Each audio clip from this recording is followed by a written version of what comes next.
So this right here is news you might have already heard about, especially if you're a Steam user who plays a lot of Counter-Strike or Team Fortress 2.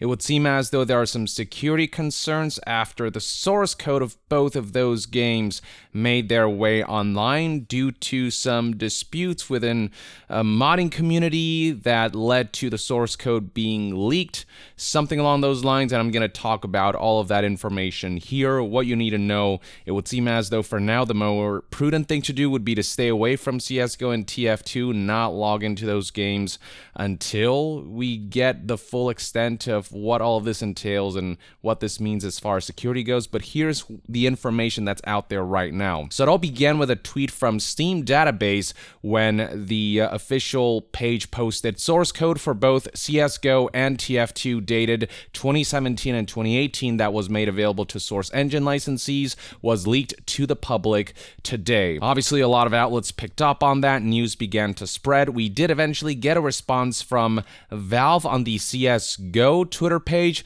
and the response they provided was, "We have reviewed the leaked code and believe it to be a reposting of a limited CSGO engine code depot released to partners in late 2017 and originally leaked in 2018. From this review, we have not found any reason for players to be alarmed or avoid the current builds.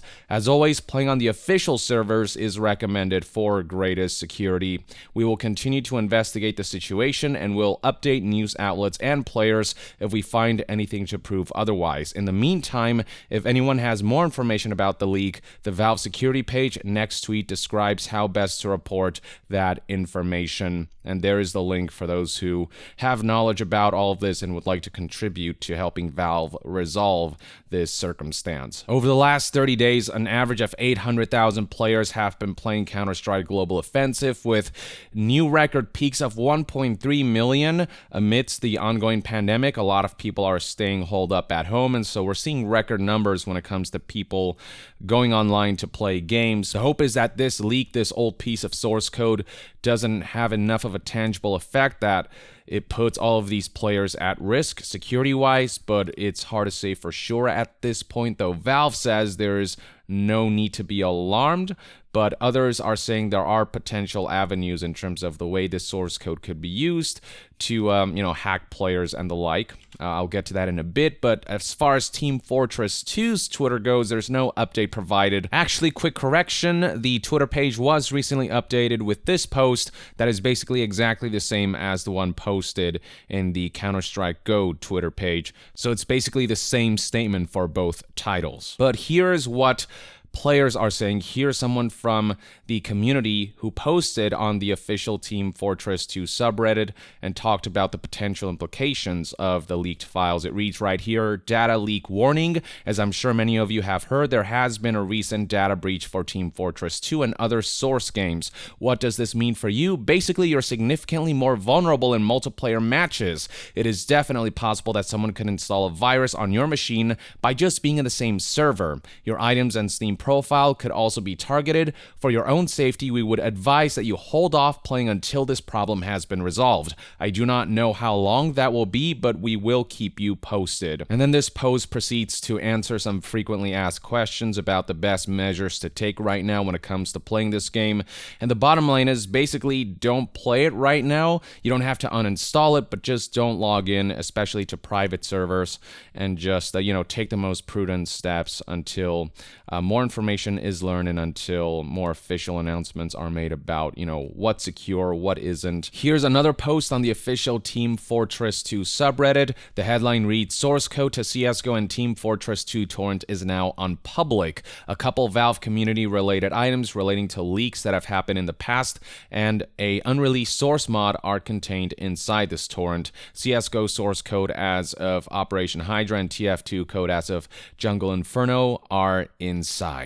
Adding additional context to all of this is this article by news outlet PC Gamer, which recently talked to someone who is pretty involved in the Source Engine modding community. His name is Tyler McVickers, and he is a part of Valve News Network, and he claimed in a Twitch stream that the code originally came from a member of the Source Engine development community in 2018. And then the article continues with, according to McVicker, members of Source Engine modding team Lever Softworks took steps to contain the leak after he warned Valve and received no response. The person who leaked the code today was not the same person who originally leaked it, he said, but a disgruntled former member of Lever who had recently been booted from the group. So a similar leak happened back in 2018, but it wasn't as widespread.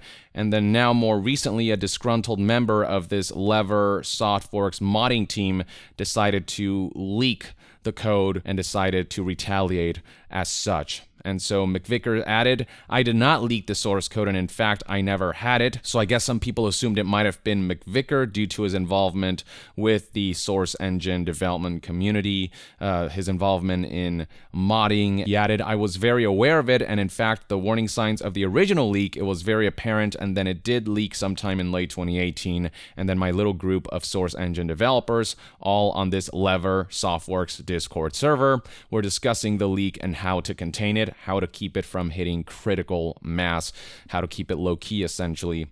Because unfortunately, if it had hit critical mass, it wouldn't really hurt any one individual in particular. It would hurt the Source Engine development community as a whole, because if source code leaks, Valve then pulls the ability to have that source code to develop off of. It would put a strain on the relationship between Valve and the modding community if, a member of the modding community were to take advantage of that relationship and just leak the source code and damage Valve's property. McVicker continued by telling PC Gamer that the leaked content did not originate with this group at all. He kept reiterating that for this latest leak of that source code, stating that we have learned that the person who leaked it to 4chan didn't even get the code from anyone associated with me. They got it from a completely different person. We went and looked back because we have records of everything, and we did not give this person anything. He then proceeded to repeat to PC Gamer that he and a few other modders had tried to keep the word of the leak restricted to a few niche communities on the modding scene, but with this latest leak, there was a falling out with a current leaker that led to today's events.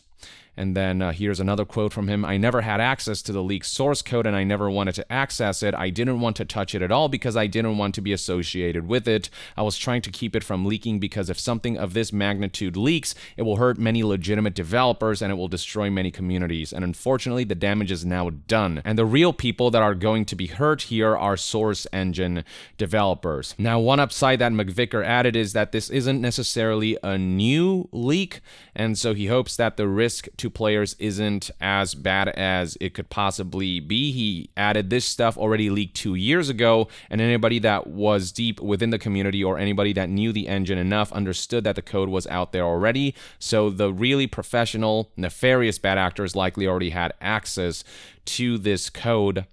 But it is only now that Valve is reacting to this. There are immediate concerns in that people are discovering what's called a remote code execution bug in the source code. And the way PC Gamer described this is that if such a vulnerability existed, unscrupulous programmers could use this to compromise the security of Team Fortress 2 and CSGO players. Remote code execution is what it sounds like, the ability to make someone else's PC execute code or commands remotely. That is obviously very bad, a very disconcerting security concern, and if someone were able to do that to your computer, I mean, yeah, they would gain a lot of access to things that you wouldn't want hackers to gain access to. And concern surrounding remote code execution bugs was enough that Team Fortress and CSGO community servers creators TF and Red Sun over Paradise temporarily took their servers offline just for safety measures, just to ensure that they don't compromise anyone's security before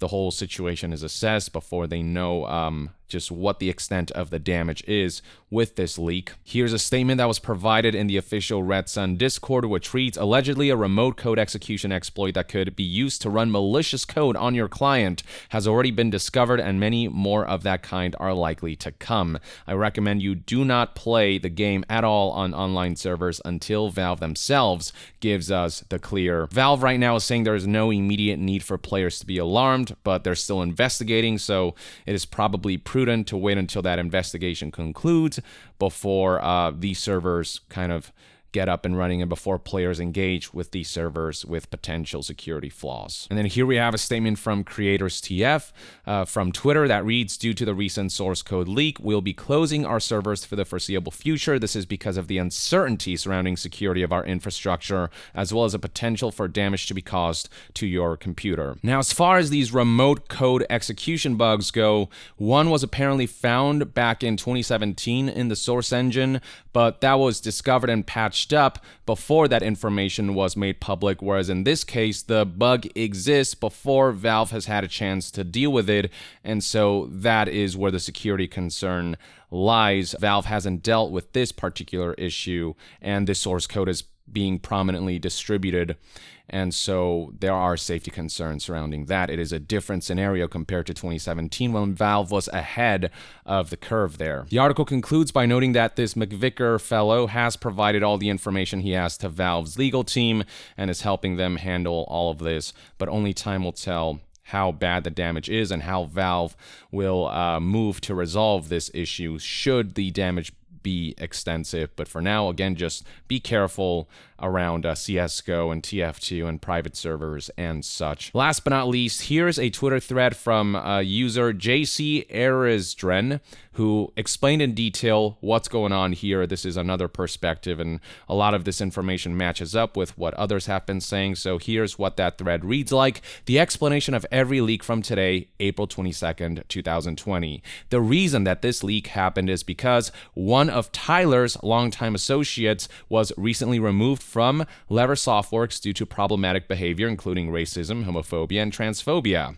This source was a regular of the Valve Cut content Discord community. This place is notoriously toxic, with this leaker being no exception. This person and I have never gotten along. This entire fiasco is simply retaliation for being removed from Lever Softworks, so it was just pure pettiness that led to all of this. This Twitter user continues by adding that it was just yesterday that he was removed from Lever Softworks before they decided to leak the source code, and then Lever Softworks was formerly Tyler's game development group for Valve Beta Recreations, but in the last year or so has become more independent. The main project from Lever is a recreation of Valve's cancelled f-stop concept. I've been an on-again, off-again member of Lever for the last 4 years or so, and I'm very familiar with this associate and their behavior. What follows will be an explanation of every individual item contained within this leak. Now, for the purposes of this video, I won't go through everything contained in the source codes, and I won't read through everything she summarizes here, but for those who are more curious about the specific details, here are the tweets in question. Feel free to pause the video or go to the source linked in the description. But there are files here associated with Lever Softworks, and this individual proceeds to explain just everything in these files and adds context to why those files are there in conjunction with, why this leaker did what they did. Again, this pettiness thing where they were upset that they were removed from Lever Softworks, and so this is the way they reacted. The series of tweets concludes with, how does this affect Tyler? It shouldn't do anything, really. Tyler is in contact with Valve and their legal team. They're aware of the situation and will be handling it with Tyler's assistance. And then how will this affect Valve game communities? There might be an increase in RCEs in TF2, RCE being the acronym for Remote Code Execution. Otherwise, I'm not really an authority on it. It will almost certainly damage Valve's relationship with the source engine modding community. Beyond all that, it's hard to say. A lot of uncertainties, and unfortunately, the behavior of this one bad apple might tarnish the relationship between Valve and modders and could potentially lead to Valve being much more sort of careful and closed off about distributing source codes. I guess we'll see how all of that develops, but as far as you, the players, are concerned, if you are someone who plays CSGO or Team Fortress 2, just keep an eye out for the news, keep an eye out for official word from Valve, keep track of what the community is saying, modders are saying, keep track of security concerns, and just just be careful for now as this situation develops. But when it comes to everything we know right now, this is pretty much it. Let me know in the comments below what your thoughts and opinions are, and if you have any additional insight that you can add to all of this, drop a comment below. And to be further updated on all things gaming news, reviews, and discussions, stay tuned right here on Young Yeah. I'll see you guys next time. Young out.